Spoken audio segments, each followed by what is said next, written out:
나오미와 그의 가족은 하나님의 선택한 백성, 민족이라고 하는 정체성을 무시한 채 더 나은 삶을 위해 택한 모압 이주는 가족의 죽음과 가난이라고 하는 하나님의 징벌의 고통과 아픔으로 가득한 그런 비참함의 10년의 모압 생활을 마침표를 찍습니다. 그리고 고향 유다 베들레헴 에브랏으로 돌아왔습니다. 베들레헴 에브랏은 나오미가 본래 있던 자리지요. 있어야 할 곳이었고 하나님이 지명한 곳이었고 하나님이 부르신 곳이었습니다. 그게 에브랏이었어요. 하지만 당장 생계를 고민하고 이제 모압이라고 하는 곳을 떠났어요. 그런데 그것도 마찬가지예요. 다시 돌아왔어요. 과거에 자신의 풍요로운 삶들, 누렸던 모든 삶들은 다 이제 사라지고 다시 고향으로 돌아왔지만 생계를 고민해야 했습니다. 고통과 슬픔의 시간을 보내야 했던 나오미에게 이제 이 베들레헴은 다시 하나님의 위로를 얻을 수 있는 곳이 될까? 모든 걸 다 잃어버리고 비참한 삶을 살았던 이 나오미에게 다시 돌아온 이 에브랏은 하나님의 평강을 이루는 곳이 될 수 있을까? 나오미와 룻이 베들레헴에 돌아온 때가 마침 추수 때가 시작될 때였다라고 말합니다. 추수기가 되면 유다 민족은 꼭 지켜야 할 하나님의 법규가 있었습니다. 이 법은 레기 23장 22절에 이렇게 기록해 놨습니다. 너희 땅의 곡물을 벨 때에 밭 모퉁이까지 다 베지 말며 떨어진 것을 줍지 말고 그것을 가난한 자와 거류민을 위하여 남겨두라. 나는 너희의 하나님 여호와니라. 이렇게 법을 정하였어요. 그래서 모든 곡식을 거둘 추수 때가 되면 귀퉁이는 수확을 하지 않아요. 그대로 두는 거예요. 아니면 비 오면 그냥 그대로 둬요. 거기는. 왜냐하면 뭐 때문에 그런다고요? 가난한 사람들을 주워가라고. 이삭을 주워가라고. 그 다음에 외국에서 들어온 사람들, 나그네들을 위해서 주워가서 곡식으로 쓸 수 있도록 그런 배려했어요. 근데 시간이 흐르면서 이런 하나님의 법들을 지키지 않은 일들이 다반사였습니다. 그래서 가난한 사람들을 위해서 두라고 했는데 그걸 두기보다는 그냥 다 싹 걷어버리든지 아니면 가난한 사람들이 와서 그 이삭을 줍는 것에 대해서 굉장히 주인이 냉대를 하거나 멸시하는 일들이 이제 일어나기도 했습니다. 때로는 심지어는 아예 자신의 밭에 들어오지 못하도록 금지하기도 했습니다. 그런데 만일 이런 하나님의 법규를 잘 지키는 주인을 만나서 이삭을 줍는다고 한다면은 그야말로 가난한 사람들에게는 생계에 큰 도움이 될 수가 있었을 겁니다. 가만히 생각해보면 저도 어렸을 때 이렇게 논에 가서 벼를 수확을 하면 이 나락이라 그러죠. 벼 이삭이 안 떨어질래 안 떨어질 수가 없어요. 아무리 잘 주운다고 해도 떨어지거든요. 그러면 이제 우리야 이제 뭐 어렸으니까 큰 것만 다 주워서 다발로 묶는데 저희 할머니는 꼭 그걸 또 주우러 가요. 떨어진 걸 하나하나 이삭을 다 주워가지고 이만한 바구니에 이렇게 담아서 이렇게 담는 걸, 그런 걸 참 많이 추수 때만 봤단 말이죠. 만약에 이걸 그때 알았더라면 할머니 그냥 내비로 주라고 말씀을 드렸을 건데 그때는 몰랐어요. 그래서 하루도 할머니가 허리가 굽어서 주우니까 그냥 저도 가서 따라서 주웠던 그런 기억들이 아주 많습니다. 그래서 제가 낫지를 잘해요. 이렇게 만약에 그 좋은 주인을 만나서 이삭을 주울 수 있는 그런 상황이 됐다면 정말 땡인 거예요, 이제. 기가 막힌 좋은 날이 된 거죠. 이런 풍습을 너무 잘 아는 이 나오미와 룻이 추수 때가 됐으니까 그런 풍습을 아니까 가서 이제 이삭을 주어야 되겠다라는 생각을 하게 되는 겁니다. 왜냐하면 당장 생계를 걱정하게 되니까, 먹고 살아야 되니까. 그래서 룻이 시어머니인 나오미에게 말합니다. 본문 2절에 이렇게 이야기해요. 모압 여인 룻이 나오미에게 이르되 원하건대 내가 밭으로 가서 내가 누구에게 은혜를 입으면 그를 따라서 이삭을 죽겠나이다 하니 나오미가 그에게 이르되 내 따라 갈지어다 라고 했다는 거죠. 자, 이걸 이렇게 말한 겁니다. 어머님, 지금 추수 때였는데 다 앞에 이제 이삭을 베는 사람이 따로 있고 줍는 사람이 있단 말이죠.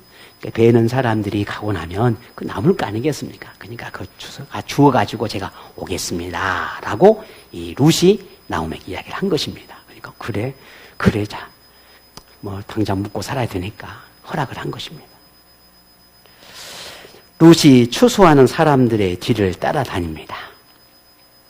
그리고 이삭을 줍기 시작합니다. 얼마나 이삭을 줍고 또 주우면서 이렇게 밭을 헤맸겠어요.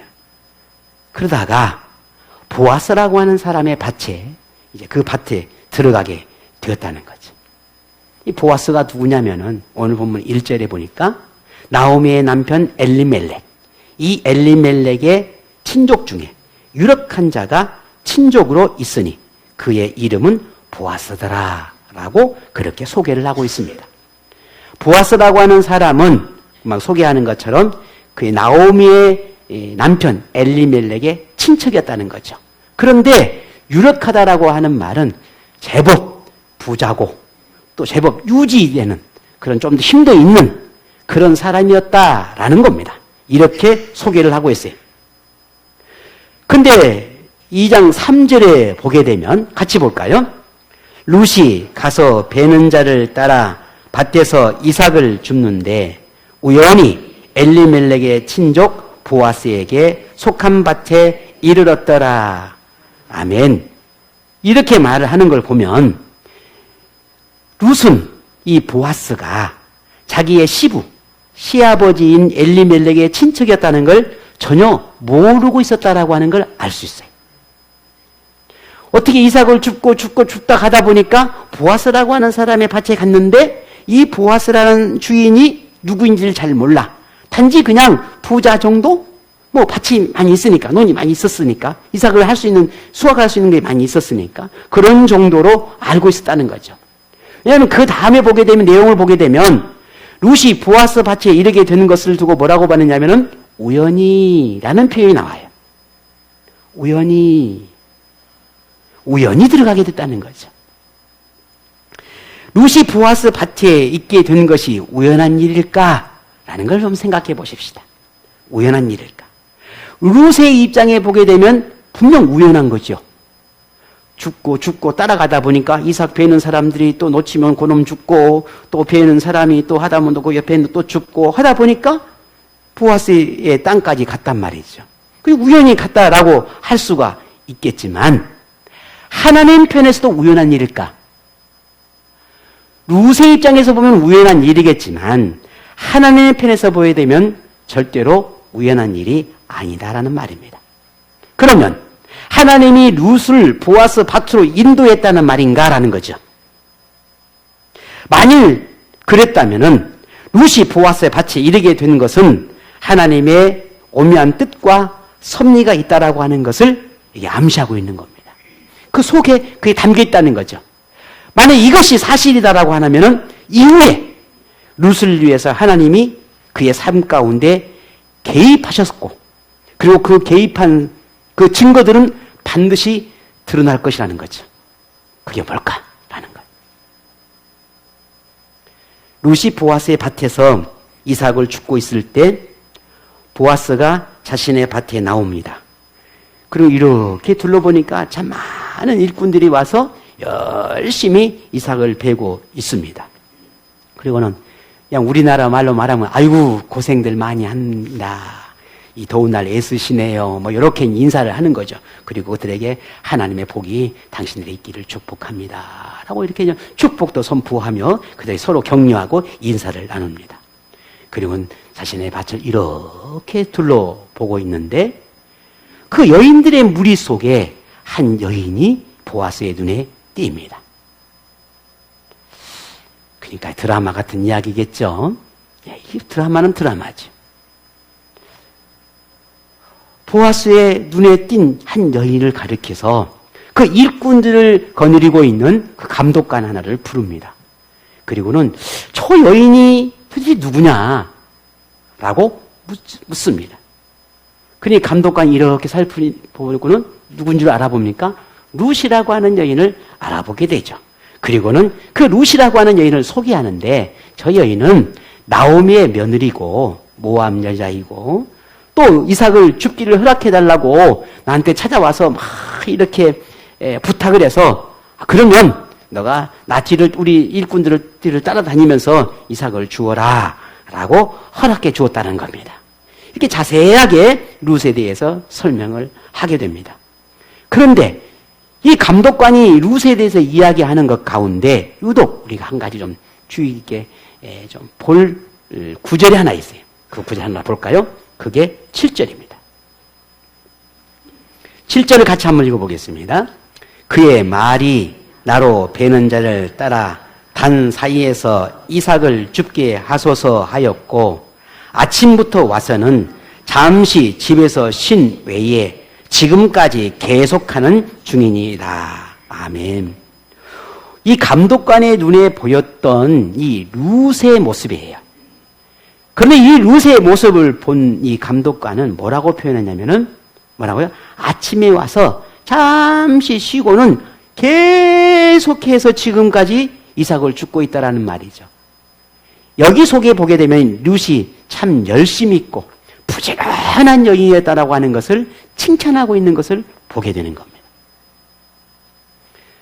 자, 다시 한번 생각해 보십시다. 이삭을 줍는 많은 여자들 가운데 얼마나 많이 있었습니까? 근데 그 중에 룻이 보아스의 눈에 띄었다는 말이죠.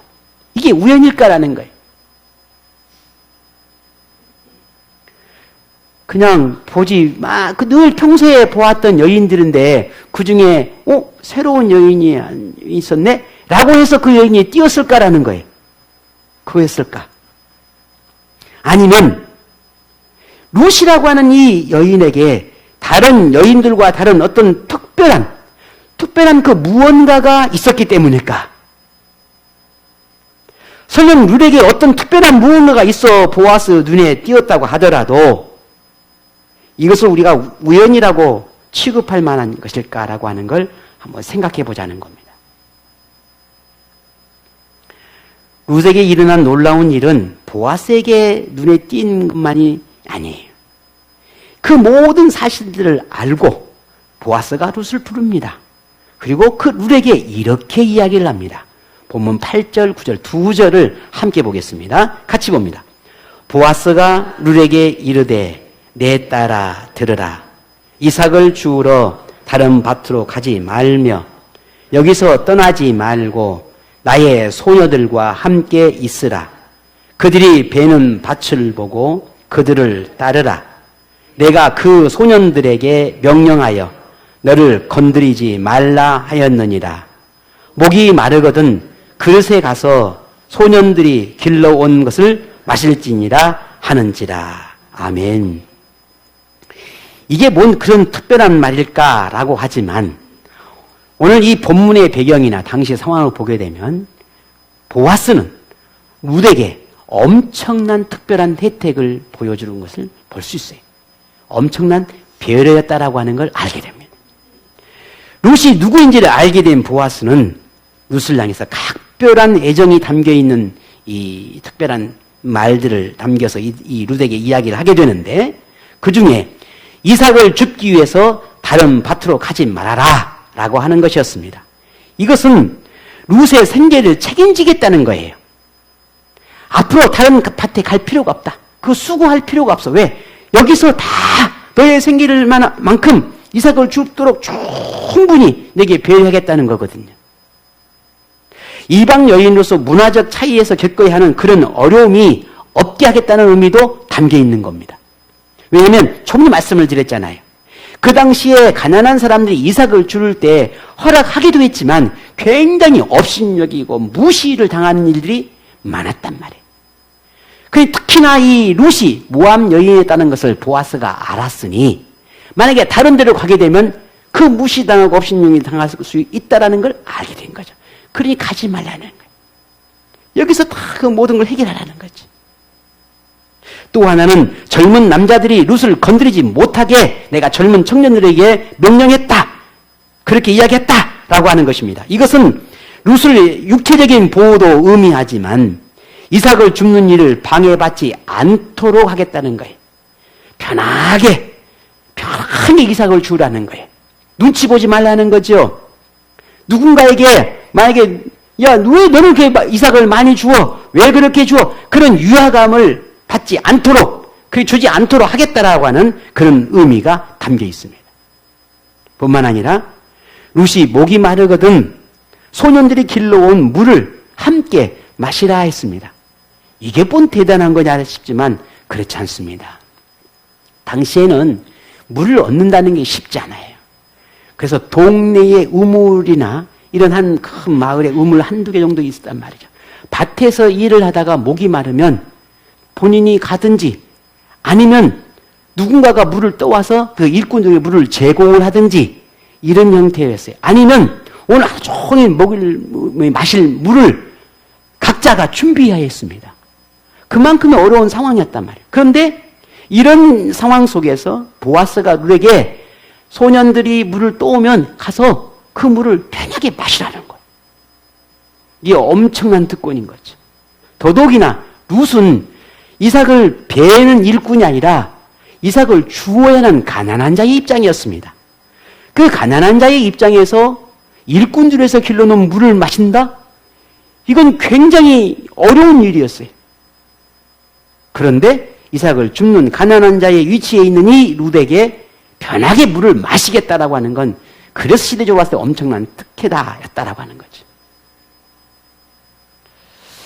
룻은 자신에게 이렇게 섬세하게 배려하고 살피는 이 보아스의 보살핌에 그냥 감격하고 감동할 수밖에 없었습니다. 그렇지 않았겠습니까? 근데 궁금한 거예요. 도대체 저 사람이 왜 나에게 이런 배려를 하고 왜 나에게 이런 특별한 대우를 해줄까? 무엇 때문이지? 왜? 아니 많은 여인들이 있는데 가난한 사람도 많은데 왜 나한테만 이렇게 각별한 배려를 해줄까? 궁금한 거예요.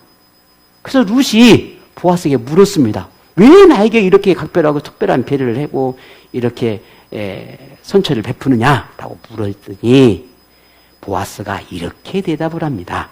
어떻게요? 11절에 한번 볼까요? 같이 봅니다. 보아스가 그에게 대답하여 이르되 내 남편이 죽은 후로 내가 시어머니에게 행한 모든 것과 내 부모와 고국을 떠나 전에 알지 못하던 백성에게로 온 일이 내게 분명히 알려졌느니라. 아멘. 자, 여기 이유가 참 대단하다는 거죠. 감독관에게 들었던 이 룻에 대한 이야기를 기억하고 그리고 내가 이 룻을 어떻게 도와주어야 되겠다라고 하는 그 마음의 결단이 생겼고 그리고 도와주게 했는데 궁금해하니까 물었던 이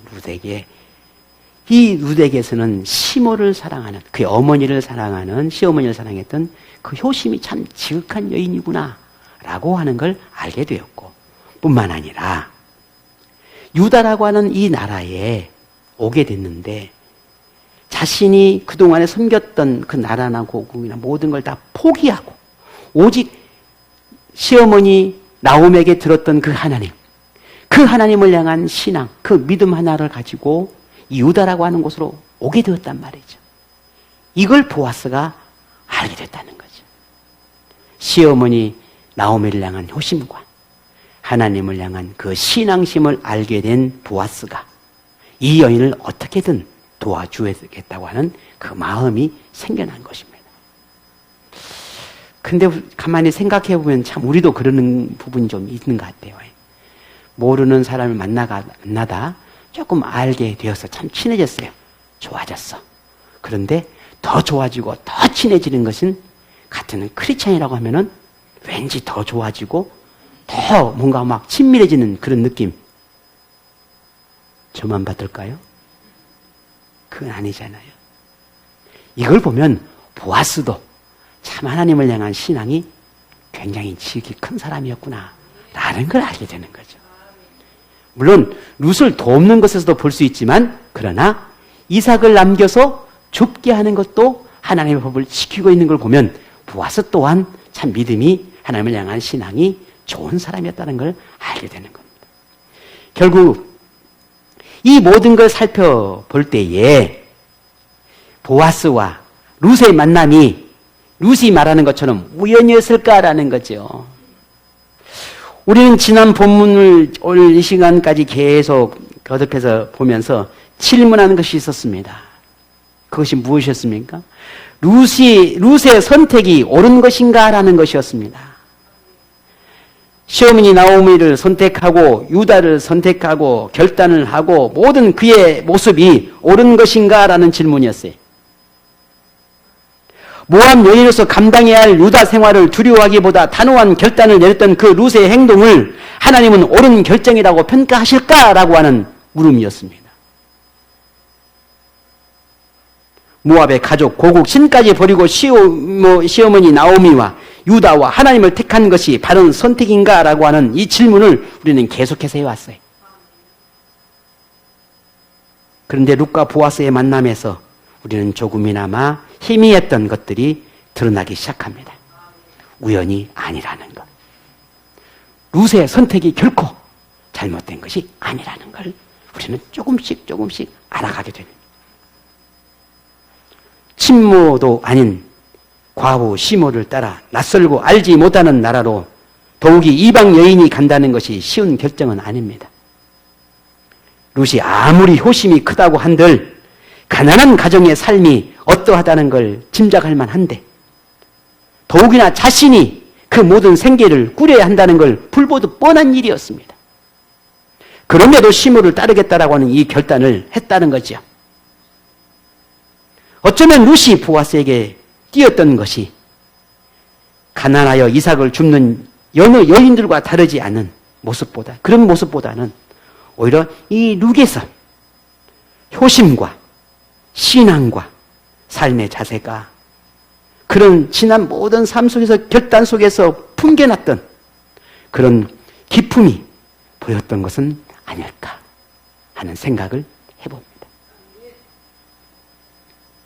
하나님이 보아스의 눈을 열어 그것을 보이도록 하신 건 아닐까. 자, 이제 그렇다면 룻과 보아스의 만남은 우연이 아니라 하나님의 개입이 있었다라고 하는 것을 우리는 알게 되는 겁니다. 보아스는 룻을 위해 특별한 혜택도 약속했지만 한 가지 놀라운 사실 또 하나 발견합니다. 그것은 12절에 함께 봅니다. 여호와께서 내가 행한 일에 보답하기를 원하며 이스라엘의 하나님 여호와께서 그의 날개 아래에 보호를 받으러 온 내게 온전한 상 주시기를 원한다 한지라. 아멘. 룻의 효심과 신앙에 대한 데서 하나님의 보답이 있기를 바라는 이 축복을 선포하고 있습니다. 이것이 룻의 옳은 선택에 대한 그녀를 향한 그녀를 위한 하나님의 개입이 있었다라고 하는 증거라 할 수 있을 것입니다. 룻은 자신의 부모를 포기하고 시모인 나오미를 택했고 자신의 모압 민족 나라를 포기하고 유다를 택했고 자신의 조상의 신인 그모스를 포기하고 하나님을 택했죠.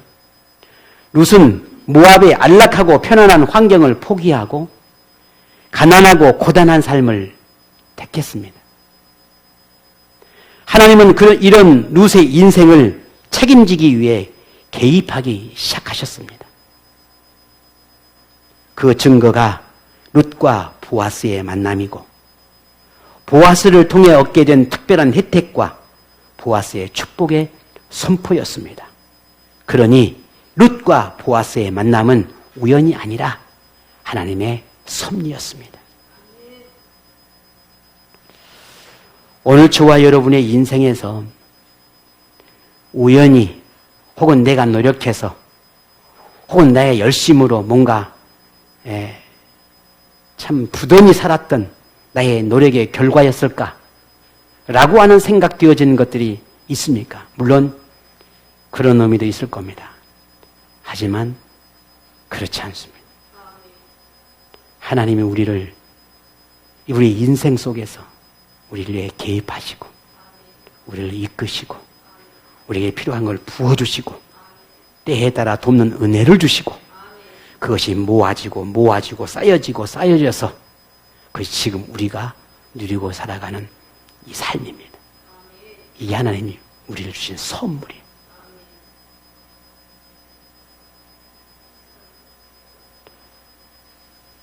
저는 숨 쉰다는 게 얼마나 큰 은혜인지를 누구보다 잘 아는 사람이죠. 심장이 내 능력으로 내 힘으로 뛸 수 있는 게 아니라 하나님이 뛰게 해야만 뛸 수 있다는 걸 저는 누구보다 잘 아는 사람이죠. 그래서 저는 살아가는 삶의 모든 것들이 이제는 참 늘 감사 외에는 없는 것 같아요. 감사. 여러분 지금 우리가 누리고 내가 열심을 내서 살아가고 하루 종일 쫓아 살아가는 우리의 삶이 내가 그렇게 살아야만 얻는 게 아니에요. 그렇게 해야만 이 모든 걸 내가 누리는 게 아니에요. 하나님이 주셔야 합니다. 하나님이 주셔야 돼요. 하나님이 주시야만 내가 얻을 수 있는 거예요. 내 노력으로 얻지 못해요. 그러니 여러분 하나님을 향한 우리의 믿음의 마음이 생 어떤 것보다 가장 중요해야 돼요. 이걸 잊어버리면 안 됩니다. 이걸 잊어버리면 안 돼요. 절대로. 이걸 놓치고 살면 우리의 인생은 결국 아둥바둥 살아가는 거예요. 하나님은 우리가 아둥바둥 살아가기를 원하지 않아요. 평강을 누리고 살아가기를 바래요. 삶의 즐거움과 행복을 누리고 살아가기를 바래요. 그것은 무엇입니까? 내 인생을 내가 계획하고 내 힘과 내 노력과 내 능력으로 살기 위해서 부단히 노력하는 그 삶을만 위해서 살아가는 것을 원하지 않아요. 그 인생을 바라보고 그 인생을 책임지고 그 인생을 인도해 가시는 하나님을 보기를 바라셔요. 오늘 룻을 통해서 우리에게 알게 하시는 놀라운 교훈이 여기에 있습니다. 저와 우리의 모든 인생 삶 속에 하나님의 섭리가 담겨 있습니다. 여러분 이걸 인정하며 살아가는 삶이 되시기를 바랍니다. 누구든 선택에 앞서 두려움을 갖는 건 당연하지요. 선택의 중요함이 클수록 더욱 그렇습니다. 선택 후에도 일어나지 않은 일에 대해서 염려하고 걱정하는 일들이 참 많습니다. 자기의 선택에 대해서 믿음보다는 의문이나 혹은 의심이 늘 찾아올 때가 많습니다. 그런데 룻에게 우리와 다른 점이 있다고 한다면은 선택의 그 중심에 하나님이 있었다는 겁니다. 자신의 능력, 자신의 힘, 사실은 룻에게 기대할 수 있는 것, 바라는 건 아무것도 있을 수가 없었어요. 모든 게 미지의 세계고 모든 게 다 할 수 있는 게 아무것도 없는 거예요. 오히려 차라리 모압에 남는 게 훨씬 더 평화로운 삶을 살 수 있어요. 익숙하고 흔하고 늘 살아왔고 또 그의 삶도 절대 가난하진 않았을 겁니다. 왜? 이 모압이라고 하는 나라는 그 당시에 풍족한 삶을 살았어요. 그러니까 나오미와 그의 가족이 모압으로 이사를 한 거거든요. 그렇다고 한다면 룻은 절대 가난하지 않았어요. 부족함이 없이 살았을 겁니다. 근데 그 모든 걸 포기한 거예요. 유다로 간다라고 하는 것.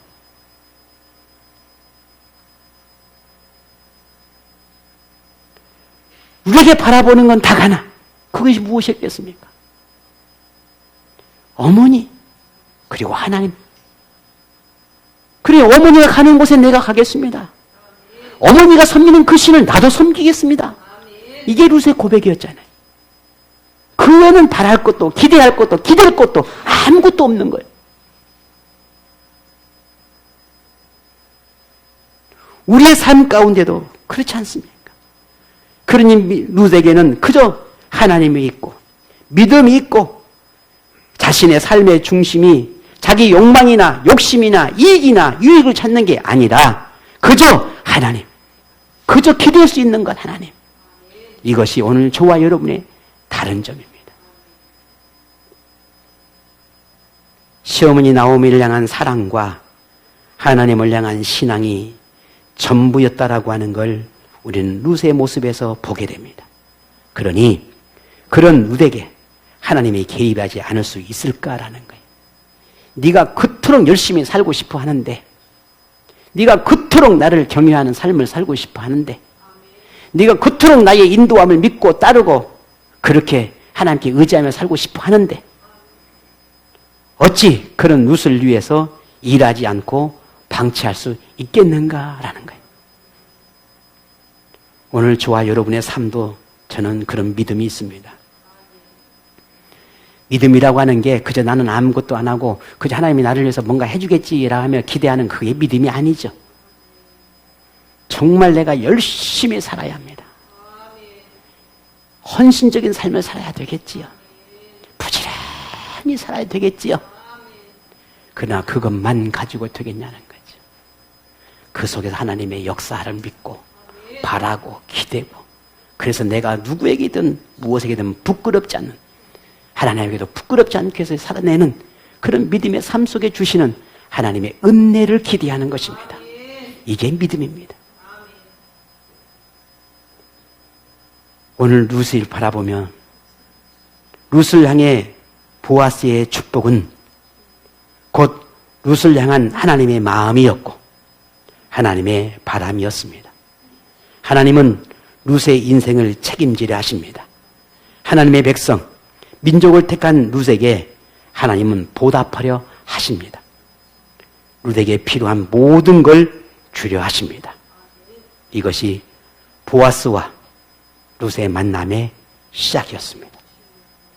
오직 믿음으로 살며 하나님을 위해 자기의 것을 포기하는 사람, 고통과 아픔을 믿음과 바꾸려는 사람, 두려움과 공포를 하나님을 의지함으로 견디는 사람, 절망과 비참함에도 하나님의 인도함을 따라 살고자 하는 사람, 자기의 삶을 바꾸고 고치며 하나님 안에서 옳은 걸 따르려 하는 사람, 하나님은 그들을 위해 개입하십니다.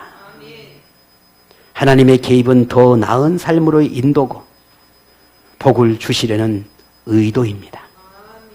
하나님은 그런 그들을 룻과 같이 책임지려 하십니다. 그 사람이 오늘 저이고 여러분이기를 간절히 원합니다.